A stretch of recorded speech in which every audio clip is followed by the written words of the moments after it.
चरण को करूं सप्रेम प्रणाम। अशुभ हरन मंगल करण धनेश देव चंद्र देव। श्री प्राणनाथ निज मूलपते श्री मेरा सुना। तेज कुंवर श्याम कल पल पियाजी पल पल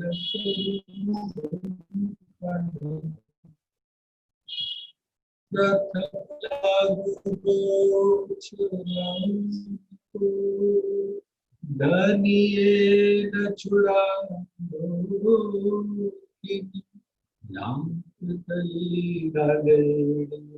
मेरे जीव की पाँव तले पड़ी धनी नजर बोलो बात करना बानू निर्कुनित मेरे जीव की जीवन मेरे जीव की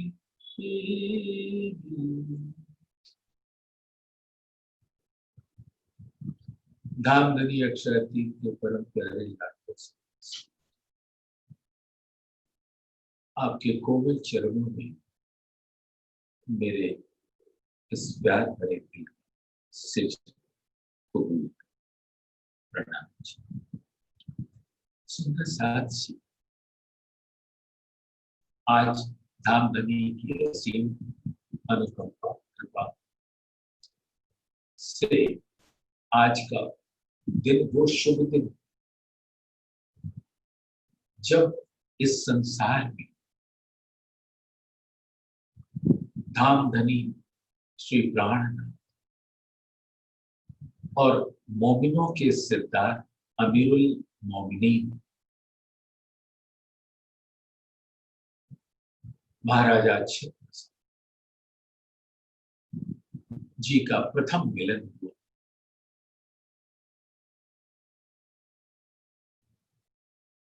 और उसकी चर्चा तो आज आप सुनकर भी तक सुनी, लेकिन आज का वो शुभ दिन पे रूहों का इस ब्रह्मांड में सिनगार क्या है, उस पर धामधनी ने अपने इल्म से प्रकाश डाला। किरंदन ग्रंथ में प्रकरण 17 सखीरी आत्म रोग गुरु लगी या को दारू न मिले तबीब भमन में न पाइए सो हुआ हाथ अभी।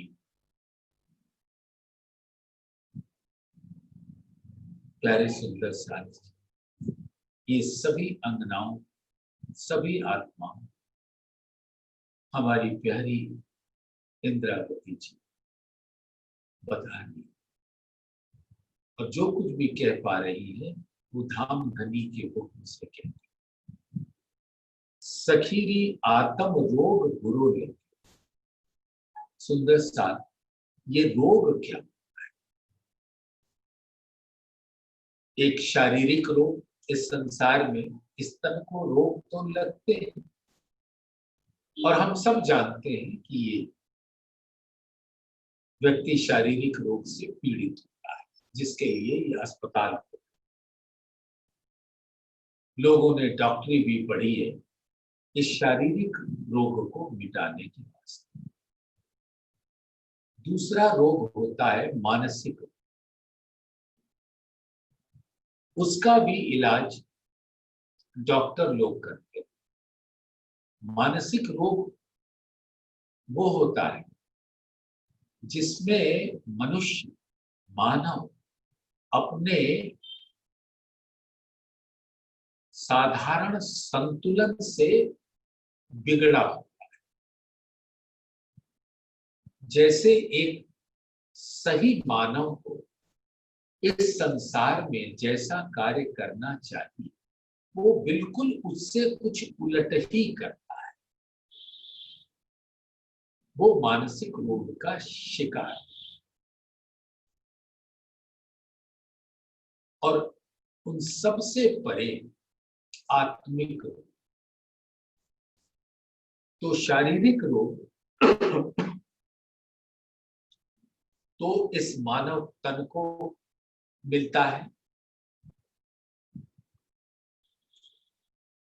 मानसिक रोग का शिकार होता है इसके अंदर विराजमान जीव की चेतना, और आत्मिक रोग का शिकार आत्मा। तो इन तीनों के स्वरूप को आप देखोगे तो पता लग जाएगा कि ज्यादातर लोग जो आत्मा के सुख से रहित, आत्मा के सानिध्य से वंचित हैं, वो हर घड़ी हर पल शारीरिक सुख से, शारीरिक रोग से पीड़ित रहते, किसी न किसी कुछ न कुछ उनको होता है, और उनकी सारी ऊर्जा इसी में लग जाती है कि हम शारीरिक रोग को कैसे मिटाएं। ये गलत भी नहीं है, क्योंकि ये तन का होना आवश्यक है। सुपन थे सुख उपज्यो जो जाग के कीजे विचार, आत्म भेदी पर आत्मा सुपन भेलो संसार।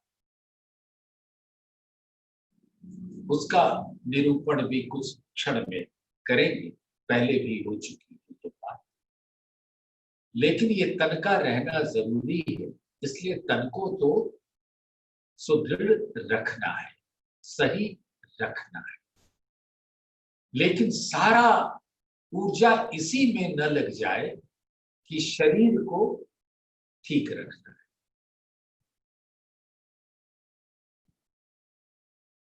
और मानसिक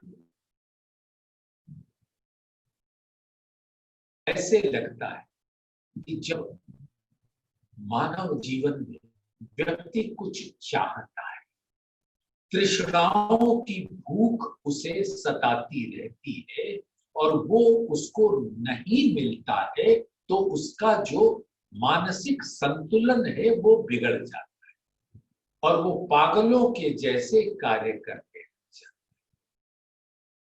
तो वो मानसिक रोगी कहलाता है। और ये रोग किसको लगता है? जीव के अंतस्तर, उसका जो मन है वो तो ऐसे चलायमान विचारों का केंद्र है जिसके ऊपर शैतान इब्लीस बैठा होता है। उसका काम ही है, उसका ये प्राकृतिक गुण है कि मन को इतनी चंचलता प्रदान कर दो कि मन चंचल होकर माया के सुखों को ग्रहण करने का प्रयास है। और ये मन का, तो मन के ऊपर राज्य चलता है इब्लीस का, और जीव के ऊपर राज्य चलता है मन का। तो इब्लीस से अंतोतगत्वा प्रेरित होकर जीव आदेश देता है इस तन को कि तुम ऐसा कर, और जब वो ऐसा करने पर उतारू होता है तो ऐसे कई मानव तन है। और मान लो एक कोई वस्तु है, तुम भी प्राप्त करना चाहो, हम भी प्राप्त करना चाहें, सब कोई प्राप्त करना चाहे, लेकिन वो एक ही है, तो आपस में होगा झगड़ा, और इतना दर्द को वो जीव प्राप्त करेगा कि उसका मानसिक संतुलन बिगड़ जाएगा। आज इस संसार में देखो हो क्या रहा है, कितने देश जिनका मानसिक संतुलन बिगड़ा हुआ है, उनके दिलों पर उनके जो संरक्षक, उसके जो नेतागण, उनके दिल के ऊपर, या बादशाह, उनके दिल के ऊपर ऐसा इब्लीस बैठकर उनको, उसके मन को प्रेरित करता है कि कुछ ऐसा करो कि झगड़ा हो जाए। ये कयामत की निशानियों में से एक।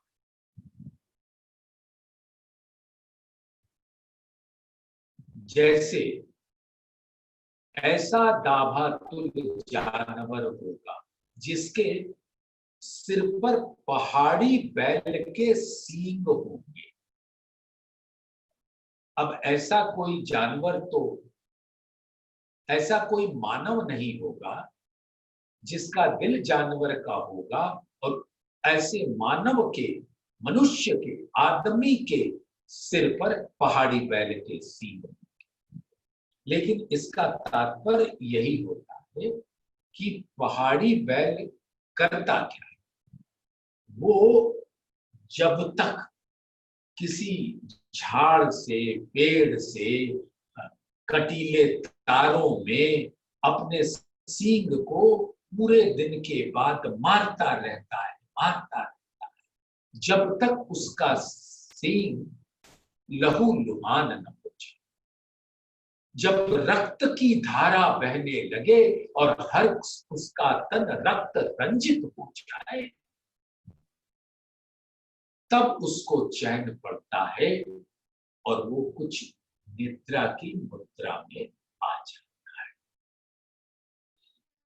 यानी कि मानव को चैन ही नहीं मिलता जब तक वो लड़ाई झगड़े का कार्य न करे, दूसरे का जमीन है उसको हड़प ले, उसका जो धंधा चल रहा हो उसको हड़प ले,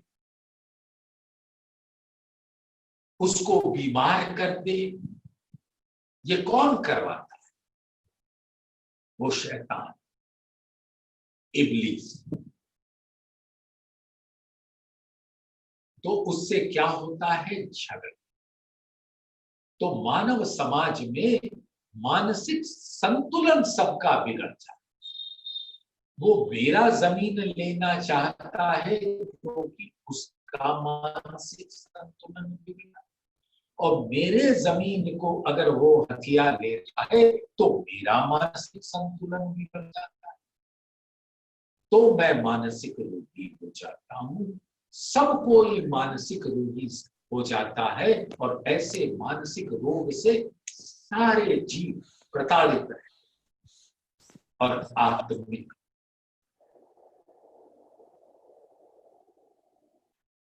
तो वो रोग होता है जो मात्र आत्माओं का रोग होता है, ब्रह्म सृष्टियों का रोग होता है। आत्मिक रोग जीव सृष्टि को तो कतई नहीं लगता। ईश्वरीय सृष्टि बहुत तपस्या करे तो वो इस रोग का आंशिक शिकार हो सकती, लेकिन ब्रह्म सृष्टि तो इस रोग से पैदा ही होती। जैसे कुछ बच्चे होते हैं, पैदा होते ही वो पोलियो के शिकार हो जाते, वैसे ही लूले लगड़े। एक संत थे अष्टावक्र, उनके सभी अंग टेढ़े थे।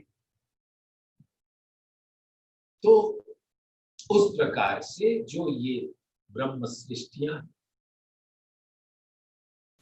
जिनके अंदर परम धाम की आत्मा, उसका रोग एक ही है, धाम धनी से वियोग का दुख, जिससे उसके दिल के अंदर विरह पैदा और वो हर घड़ी हर पल उस विरहाग्नि में जलता रहता है।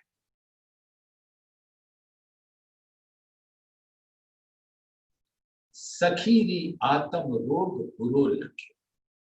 अब वो आत्मा जब तारतम के ज्ञान से प्रकाश उसके दिल में फैल जाता है, जब तक तारतम ज्ञान नहीं मिला और इस आदमी के तन में जीव भी है और आत्मा भी, और आत्मा जीव के द्वारा होने वाली हर लीला को देखती, तन के रोग को भी देखती है, मानसिक रोग को भी देखती है, और जीव अपनी तृष्णाओं की पूर्ति के लिए जिस प्रकार के कुकृत्य करता फिरता है उसको भी देखती दृष्टा, और वो भूल चुकी होती है कि उसका मूल क्या है, और वो बस अपने आप को जीव से मानो संलग्न कर बैठती है, बिल्कुल वैसे ही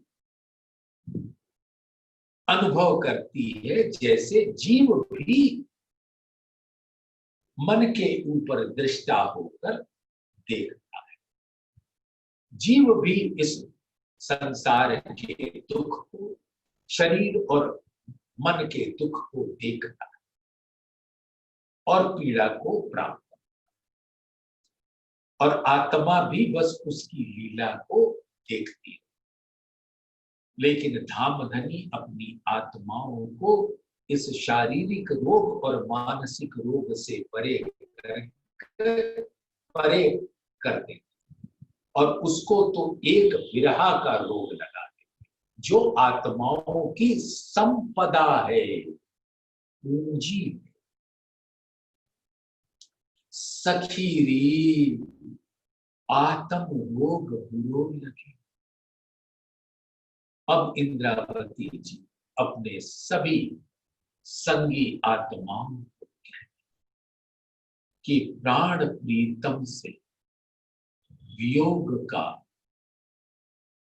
दुख से बड़ा रोग आत्माओं हो नहीं सकता, और वो रोग तो हम सब आत्माओं को लग गया है तारतम ज्ञान के प्रकाश को प्राप्त करने के बाद।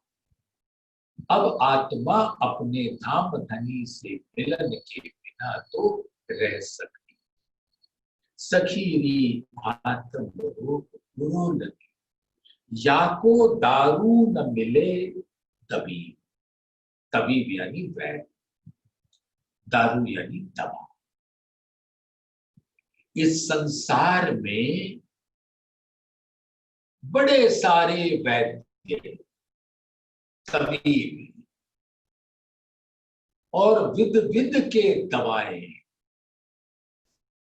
उसका क्या वर्णन करें, क्योंकि उन दवाओं से कदाचित शारीरिक रोग से मुक्त हो सकते हैं, उन दवाओं से कदाचित मानसिक रोग से मुक्त हो सकते, लेकिन ऐसा इस ब्रह्मांड में कोई भी न दवा है न वैद्य है जो आत्मिक रोग को मिटा सके। 14 भवन में न आए, यानी कि यहाँ के वैद्य, ये तो मृत्यु लोक के वैद्यों की बात हो, कोई भी देवी देवता की पूजा कर दो, वो भी तो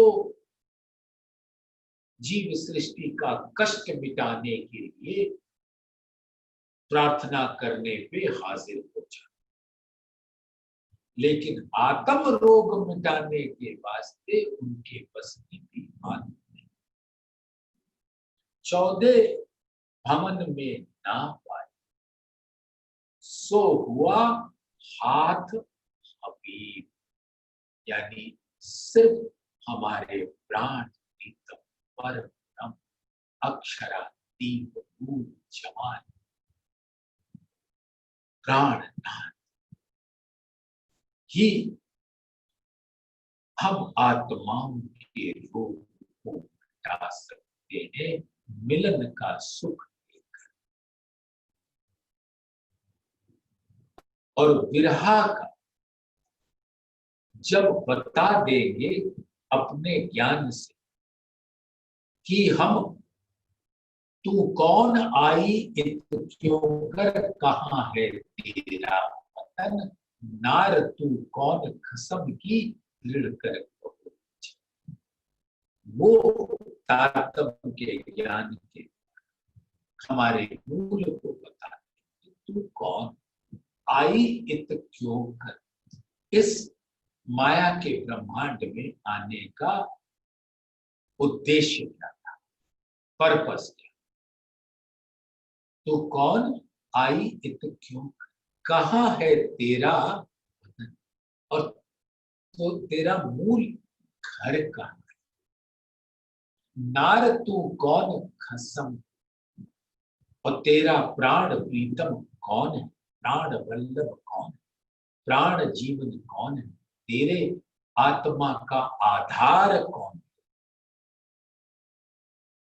जिसकी शरण में तू हमेशा रहती, तो ना तुझे अपना पता, ना घर का पता, ना अपने खसम का पता, और किस कारण से तुम्हारा यहां आना हुआ, न उसका पता। तो ये कौन बताएगा,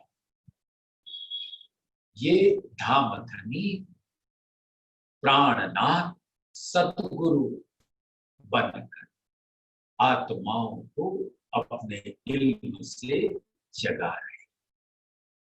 सतगुरु मेरे श्याम जी, मैं अहिर्निश चरणे रहूं, सनमंद मेरा याही सो, ताथे सदा सुख। श्यामा जी का जो स्वरूप धामधनी के हुक्म से उनका इस ब्रह्मांड में आना हुआ और अपने अंगनाओं को जगाकर घर ले जाना, लाओ बुलाओ तुम रूह अल्लाह, जो रूहें मेरी आसे, रब्द किया प्यार वास्ते, कहियो कहलाया हक। तो वो मेरे सदगुरु हादी हुए कर इस संसार में प्रकट, पहले धनी देवचंद्र जी के तन में प्रकट हुए, जिन्होंने इंद्रावती की आत्मा को जागृत, फिर इंद्रावती के दिल में अंतर्ध्यान होने के बाद तो सारा श्रेय तो श्यामा जी को धामधनी ने दे रखा है।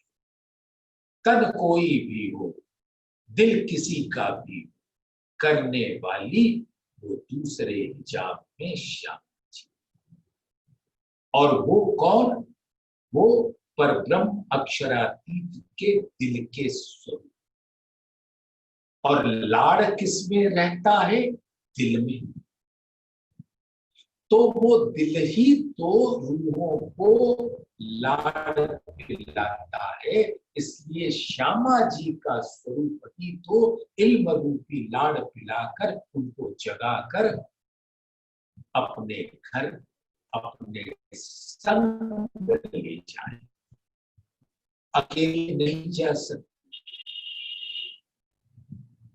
तो वो हमारे असल हबीब है, यानी हमारे इस संसार में सद्गुरु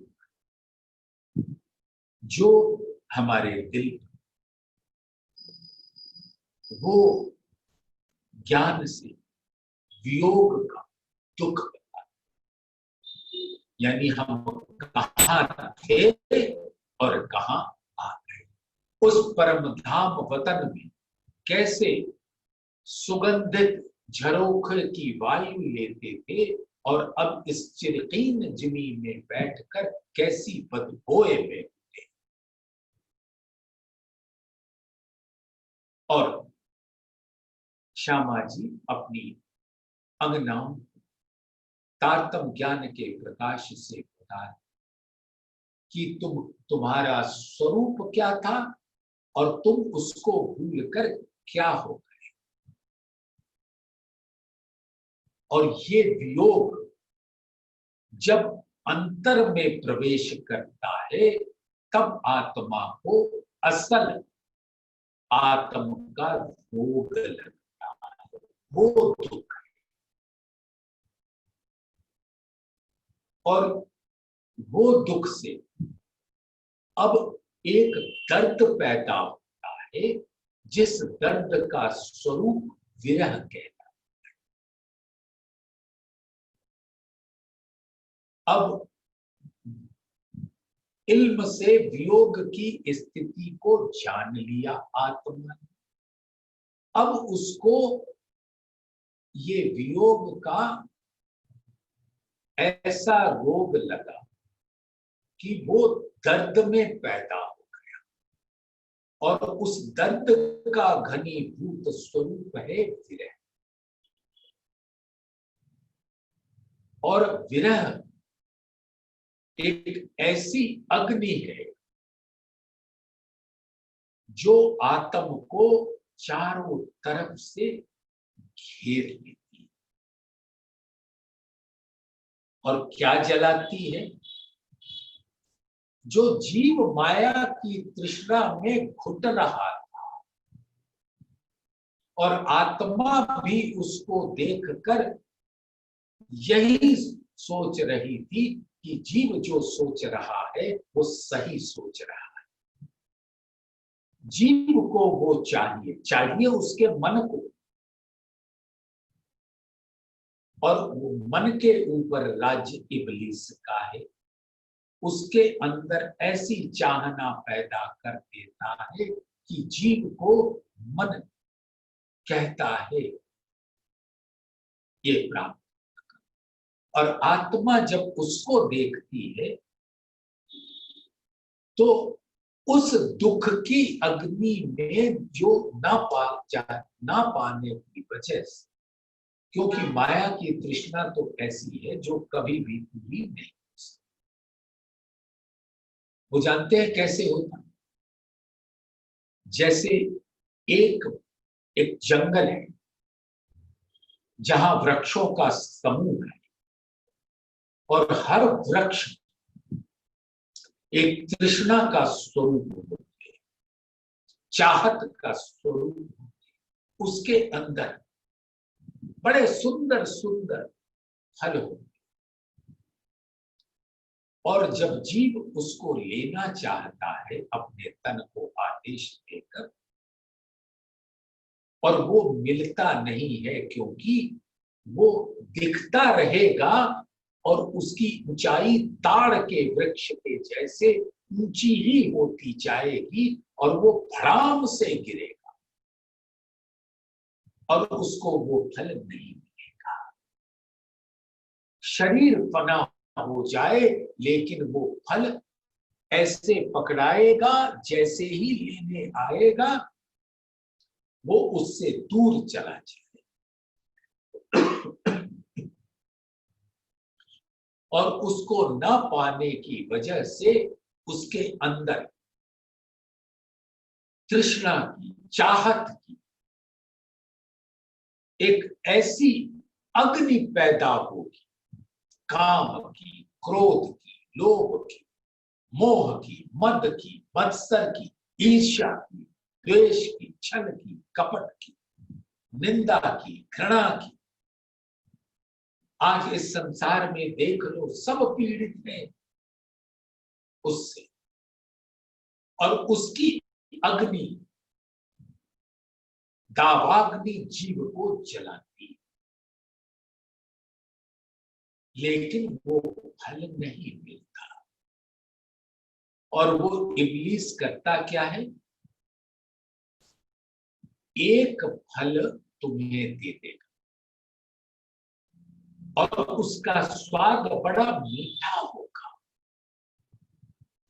अब तुम्हारे एक फल के रस को चखने से इतने चाहते पैदा हो जाएं और फिर वो फल नहीं देगा, बस आपको दौड़ाता रहेगा। और ऐसे दौड़ दौड़ के ये शरीर सुंदर सा आपने सुंदर की कहानी सुनी, वो पूरे संसार को फतेह कर लेना चाहता था, भूल चुका था कि फतेह कर भी लेगा तो मर जाएगा, उसका तन समाप्त हो जाएगा। और हुआ भी ऐसे।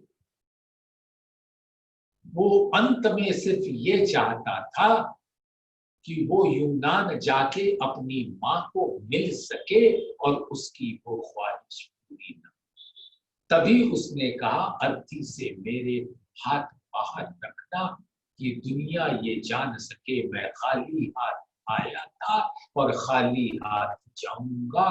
कोई लोभ से किसी चीज को पाने की चेष्टा न करो, ये सब दुखों का कारण।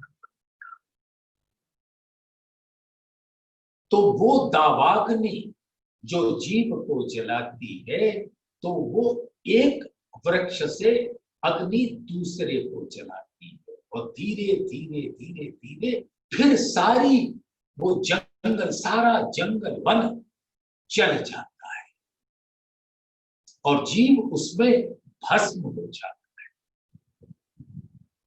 भस्म होने के बाद क्या स्थिति है कि वो वन जब जल जाता है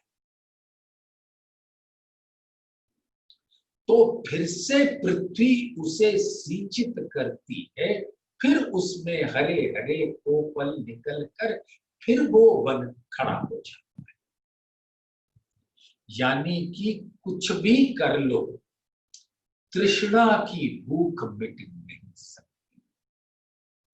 वो इन इच्छाओं की तृष्णा, भूख, प्यास कभी मिट। तृष्णा का अर्थ होता है प्यास, जैसे मृग तृष्णा। तो न चाहतों की प्यास बुझती है, न भूख मिटती, और फिर से ऐसी इच्छाएं खड़ी हो जाती, सब बर्बाद हो जाने के बाद भी फिर से खड़ी हो जाती, और जीव उसमें घूमता रहता है। लेकिन जब आत्मा को अपना हबीब मिल जाता है और वो विरह की अग्नि में माया के हर चाहत को जड़ से मिटा दे, फिर उसमें चाहतों का कोपल उगता नहीं, तब जीव का दिल भी निर्मल हो जाता है और वो धाम धनी के शरण में आ जाता है। और आत्मा ऐसे रोग को पालती है जो तारतम ज्ञान से कहां थे कहां आए वियोग, उस वियोग ने ऐसा दुख दिया, वो दुख ने आत्मा के दिल को दर्द दिया।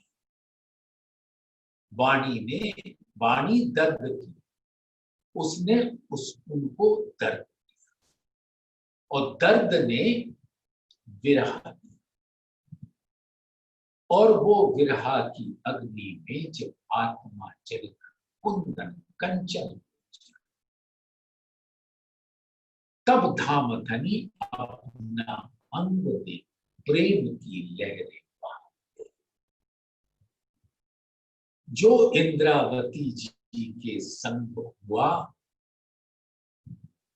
आप सबने भी तक में सुना किस प्रकार से उनके ऊपर चोरी का इल्जाम लगा। एक शाह को चोर कह दो, उससे बड़ा दुख और क्या हो।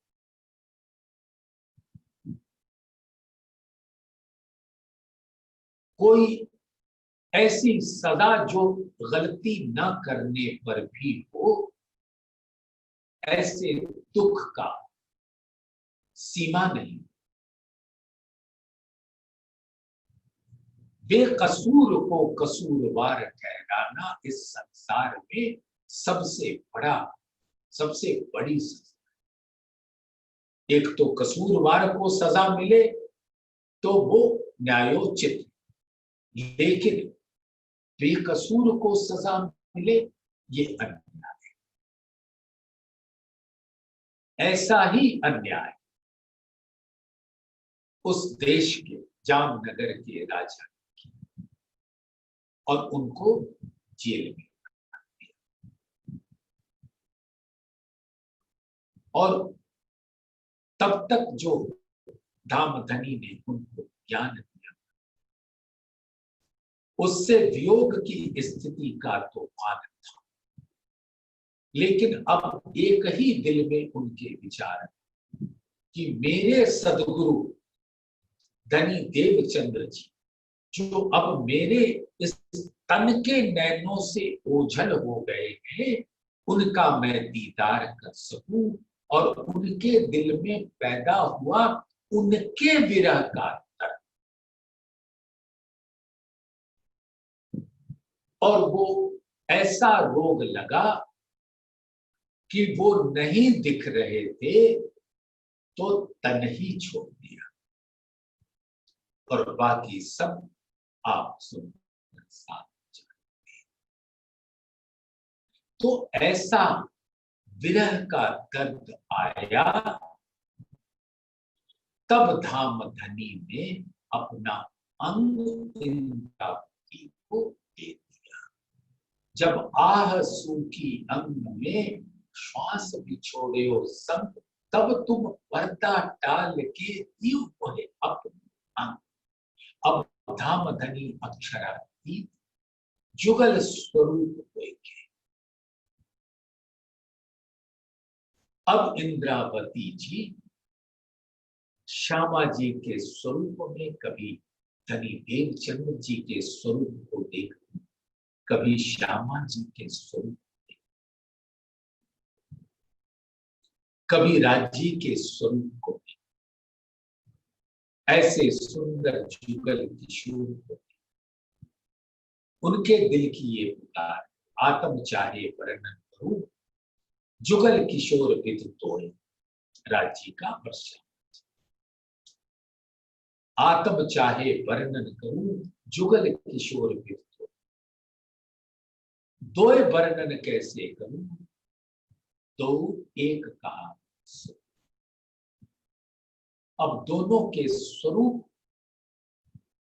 धनी देवचंद्र जी के अंदर दिखने लगा। जो देवचंद्र जी के तन रहते रहते इंद्रावती की आत्मा ने पहचान,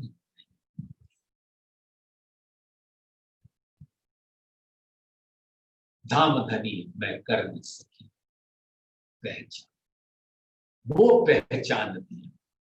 फिर जुगल स्वरूप प्रकट हुए, उनके दिल में आकर बैठ, और जैसे ही नजर से नजर मिलाई तो धाम के सभी रहस्य, तो ऐसा होता है आत्मा। और जो जो सुंदर साथ ऐसे रोग से पीड़ित वो विरहा के दर्द से धामधनी के प्रेम का अधिकारी बनता है और फिर उसको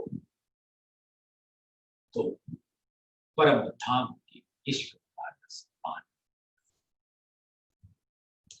आत्म रोग कासों कहिए। अब ये आत्मा का रोग मैं किससे कहूं? सुंदर सा इस संसार में देखो कितने आडंबर चलते, हम सब रोज देखते हैं। किसी अभागिन स्त्री के पति चले जाए,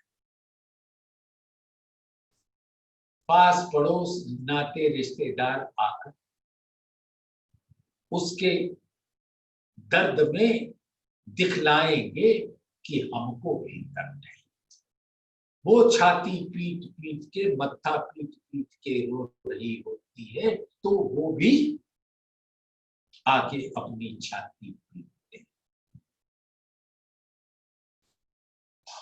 और उसके बाद चले जाए। श्मशान घाट में जला के आए, हाथ पैर धोए, नहाए कि चलो भाई हम पवित्र हो गए। हाँ भाई, तुमने आज क्या भोजन बनाया है? मैंने कहा था तुमको ऐसा कुछ रसमयी व्यंजन बनाना, तो जाओ। ये आडंबर नहीं तो और क्या है? तो इस संसार में सभी लोग आडंबरी हैं। सारे जीव सृष्टि अधिकतर आडंबरी है। अब उनके बीच में मैं जाकर कैसे बताऊं कि मेरे आत्म का रोग क्या है? आत्म रोग कासों कहिए, जिन पीठ दई पर। और हमने अपने पर आत्म से जो पीठ दे दिया, यानी उसको अब नहीं पहचान पा रही है। अब ज्ञान के बाद वो वियोग का दुख, दर्द, विरह किसको कहूं? कोई उसका लेने वाला होता तो कहूं। तो उसी से कहा जा सकता है जो आपसे उस दर्द को साझा करता है। ए रोग क्यों ए ना मिटे, जो लो देखे ना मुख ब्रह्म। और ये रोग तब तक नहीं मिटेगा जब तक धामधनी का सुंदर मुखारबिंद हमारे दिल के ऊपर नक्श जाए। उनके नैनों से झरते हुए प्रेम की रसधारा इस विरह की अग्नि को मिटाने दे और अपने अंग अंग का सुख दे। सो हबीब क्यों पाइए, और ऐसा प्राण प्रीतम कहां मिलेगा? इस 14 लोक में तो है नहीं। सो हबीब क्यों पाइए, कई कर कर थके उपाय। इस संसार में न जाने कितने लोग तपस्वी, धर्मावलंबी, गुरु, अपने आप को सतगुरु कहलाने वाले ज्ञानी इतने बेशुमार हैं कि उनको गिना नहीं जा सकता। और वो विध विध के तरीके अपनाते हैं कि उनको परब्रह्म का दीदार हो जाए। परब्रह्म के बारे में जानते कुछ नहीं, थोड़ा बहुत शास्त्रों का अध्ययन करके उनको ब्रह्मा विष्णु महेश ही लगते हैं और आप सुंदर साथ तो जानते हैं। क्षर पार अक्षर अक्षर, हद पार बेहद, बेहद पार अक्षर अक्षर पार। तो साथ जी जानते हैं। सो ऐसा प्राण प्रीत कितने उपाय कर, यानी पाक न हो ये इन पानी चाहिए अर्श का, नहाइए हक के जमाल में तब होइए निर्मल। तो यहाँ के किसी भी कर्म कांड से, उपासना कांड से, किसी भी धर्म ग्रंथ से आप उस पर ब्रह्म की साक्षात पहचान नहीं कर सकते। इन धर्म ग्रंथों में आपको इशारा मिल जाएगा, लेकिन साक्षात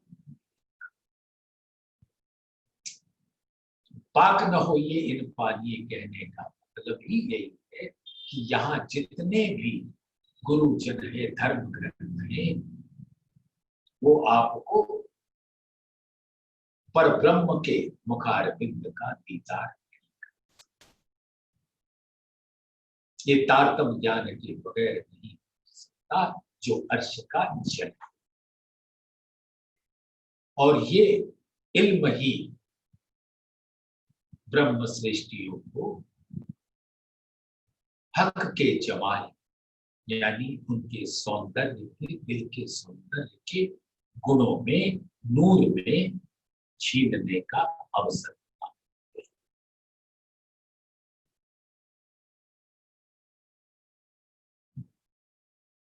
सो हबीब क्यों पाइए कई कर कर थके उपाय, शास्त्र देखे सब शब्द, जो अभी आपके समक्ष वर्णन हुआ, तिन दुख दिया बता। दुख तो बताएंगे लेकिन आत्म का दुख नहीं बता।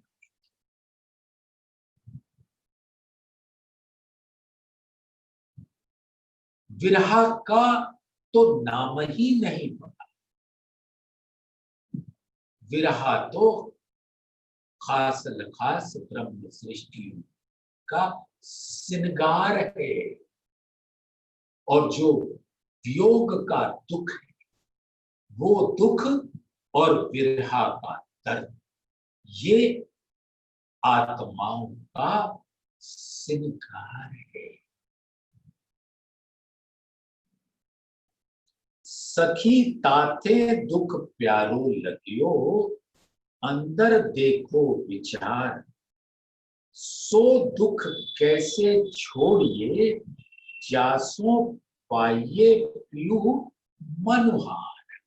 यानी आपके दिल के अंदर जो जो इच्छाएं हैं, वो पूरी कैसे होगी, इसी आत्म रोग से, उसके दुख से, वियोग का दुख, उस दुख से विरह, और विरह से दर्द, और वो दर्द की पीड़ा कसक टीस ऐसा सताए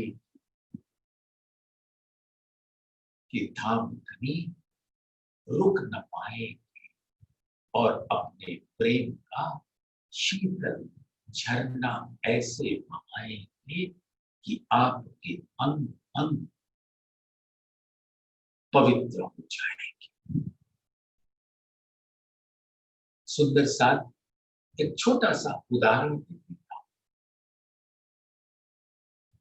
जैसे इस तन के त्वचा में कई रोगी होते हैं, जो तन के त्वचा के रोगी होते, जिसके डॉक्टर को कहा जाता है स्किन स्पेशलिस्ट, त्वचा के विशेषज्ञ। और वो एक ऐसी बीमारी है जो जिंदगी भर दवा करते रहेंगे, क्योंकि हर कोई चाहता है उसके तन का जो इस चाम है, त्वचा है, वो सुंदर दिखे।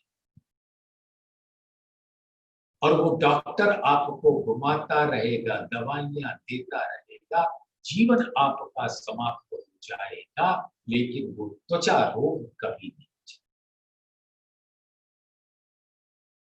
उसके रोग का उपचार प्रकृति ने दिया है, गंधक के कुंड बना। गंधक को अंग्रेजी में बोलते हैं सल्फर। उसके मनाली में उसके अंदर गर्म पानी के वाष्प हर घड़ी हर पल निकलते हैं। उसके अंदर की ऊर्जा ऊष्मा कभी समाप्त नहीं। और ऐसा कहा जाता है कि जो भी व्यक्ति त्वचा रोग से ग्रसित है, वो शारीरिक रोग यानी त्वचा रोग से, एक प्रकार का शारीरिक रोग है ये, उससे ग्रसित होता है। वो जब उसके अंदर जाकर निकलता है तो उसके त्वचा रोग मिट जाते हैं। तो जो आत्म रोग है, वो धाम धनी के इश्क के सागर में, प्रेम के सागर में जब धाम धनी अपनी मेहर से डुबोते हैं तो वो आत्म रोग मिट जाता है, वो दर्द मिट जाता है, जो वियोग का दुख था मिट जाता, विरहा मिट जाता, और प्रेम और इश्क के गंजान गंज सागर में, हकीकत और मार्फत के रस में हम डूब जाते हैं। और फिर जब धाम धनी को देखते हैं तो कोई रोग नहीं। सखी ताथे दुख प्यारो लगे, और जिस दुख के कारण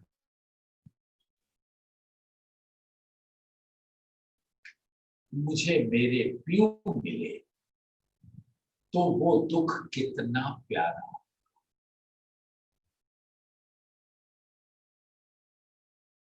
तो अब तो मैं वो आत्म रोग का दुख अपने संग लगाए रखना चाहती, जिससे किसी भी हालत में मेरा वो वियोग का दर्द और धाम धनी की रस में मैं डूबी रहूं। खाते पीते उठते बैठते सो जाना।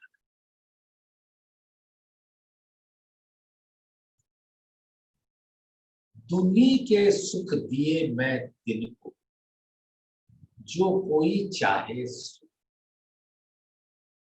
अब आत्मा के मालिक जो इंद्रावती के दिल में विराजमान प्राण श्री जी साहेब, जो भी उनके शरण में आए और जैसी भी इच्छा लेकर आया, लेकिन पूरी श्रद्धा के साथ, आडंबर से आया तो उसको न माया मिलेगी न ब्रह्म, लेकिन पूरी श्रद्धा के साथ तो धाम धनी क्या कहते हैं, दुनी के सुख दिए मैं तिनको, जो कोई चाहे सुख। जिसको माया का सुख चाहिए उसको मैं ये अता कर देता हूं। अता मतलब दे देता।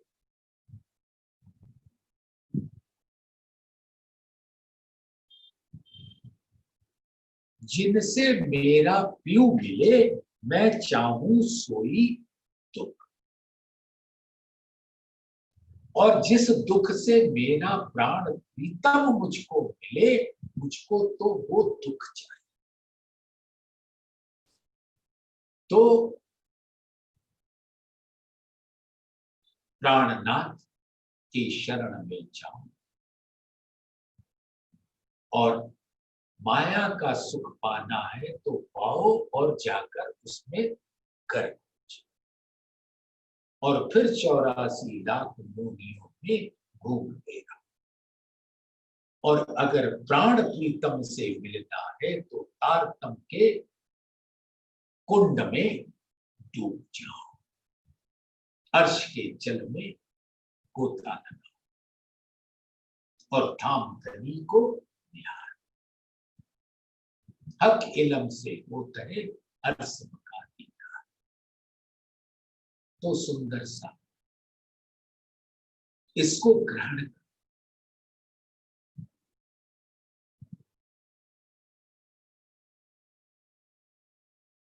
कि कौन सा दुख चाहे।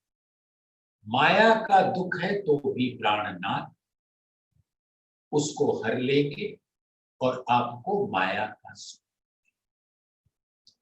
और अगर पीड़ा है धाम धनी के वियोग का तो तारतम ज्ञान देकर आपको उस दुख से निजात दिला देंगे। अपना अंग सुंदर साथ थोड़ा सा समय है, आपको एक वो कथा सुना देगा।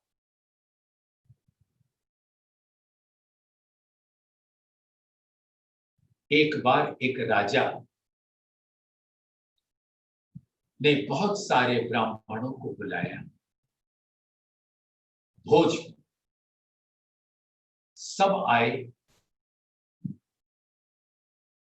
तो उन्होंने कहा 1000 ब्राह्मणों को बुलाया है।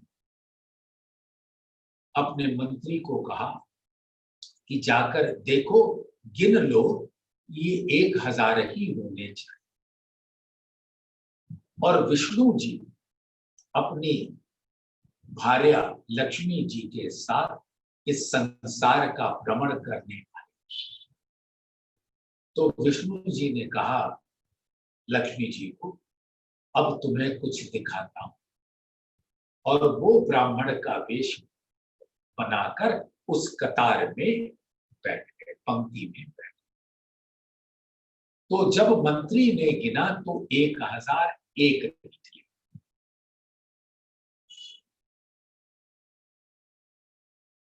तो अब गिनाई शुरू हुई तो वो पकड़े गए और उनकी बड़ी ठुकाई, बहुत पिटाई। अब लक्ष्मी जी को बड़ा गुस्सा आ रहा था कि मेरे पति की पिटाई हो रही। तो फिर वहां से जब वो ब्राह्मण हटे तो लक्ष्मी जी ने पूछा, ये क्या किया, ऐसा क्यों किया? बोलो अभी रुको, देखो। फिर वो चले तो एक पहाड़ पर चढ़े और भूख लगी तो उन्होंने एक भिखारी का भेष रख लिया और एक बुढ़िया, गरीब बुढ़िया थी, बारिश हो रही, लकड़ी भीगी हुई थी और उसके खूंटे में एक मरली सी गाय खड़ी। तो इन्होंने वहां गए, अम्मा बहुत भूख लगी। तो अम्मा ने कहा, आओ बिटवा, बैठ जाओ मेरे पास, अभी भोजन बना देते। उसके पास, बेचारी के पास मुट्ठी भर चावल था जो उसने लकड़ी, भीगी लकड़ी को किसी तरह सुखा के जलाकर उस पे रखा था कि वो उसको खाकर अपना क्षुधा की भूख को मिटाएगी। तब तक ये पहुंच गए और जो भोजन बना, लो बेटा खा। और बेटा जी ने उसको पूरा चट कर दिया, एक दाना न छोड़। और बोले, अच्छा अम्मा हम चलते। तो अम्मा ने कहा, बेटा फिर आना, जो सेवा हो सकेगी मैं करूं।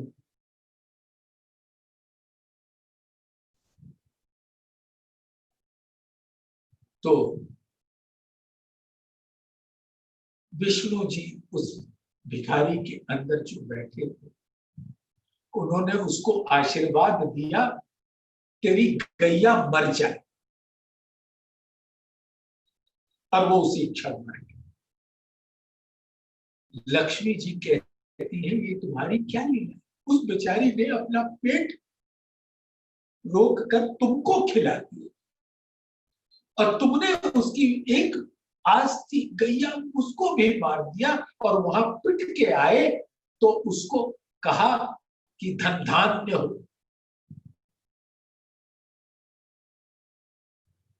सैकड़ों पुत्र हो तुम्हारे।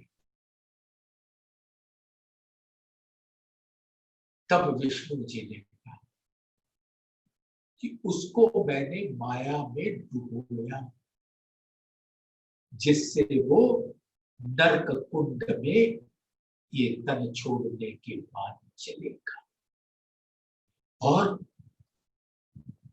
इसकी माया की आस बंधी थी उस गैया से, तो उस माया को भी मैंने हटा दिया, और देखो वो कहां पर है। और जब विष्णु जी लक्ष्मी से स्वर्ग वैकुंठ में पहुंचे, तो वहां वही बुढ़िया उनका इंतजार कर।